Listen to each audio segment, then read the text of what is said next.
Let's talk about impediments to happiness and how there are so many things, simple as well as big, that get in the way of just our day-to-day, moment-to-moment good feelings, good pursuit, or even just pursuits of God as a whole.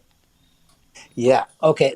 I could rattle off a whole bunch, but let's focus on a few simple things that you can do right now. First of all, and you reminded me of this, Timmery, when you said, oh, in Joe's book, Defying Gravity, how choosing joy, right, lifted my family from death to life. A lot of times we don't realize that we are not making choices that will lead us to happiness. And you really can do a lot to actually create happiness. It doesn't just show up.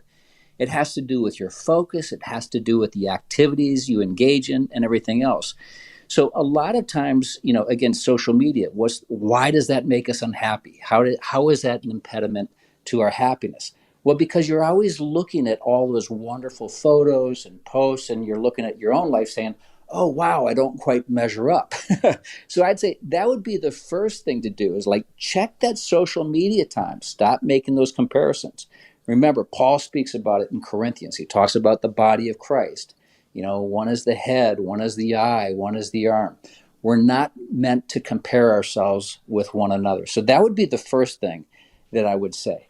The second thing, and then I'll let you comment on this, is if you're unhappy, the biggest impediment to your happiness might be you're talking too much about what is wrong. A lot of times we focus exclusively, and I say this about bad therapy. Bad therapy is constantly talking about the problem, the problem, the problem. If you find yourself complaining constantly, you will not be happy. It's impossible. You just can't complain your way into happiness. But if you actually stop and say, well, wait, what are some of the things that I can do to be happier? Oh, I can connect with other people. I can go out and play.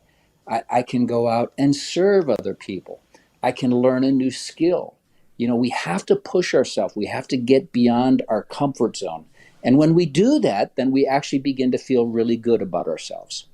So I just toss those out The right away. last one, the last one really speaks to me because I think this has been a challenge for my husband and I. We moved a year and a half ago with a 1.5 month old, our first child, to the Midwest from our whole family network, our friends, our beautiful California that I was born and raised in, Yeah. and to the Midwest. It has been a shock, I will say, to this day. And making friendships has been challenging.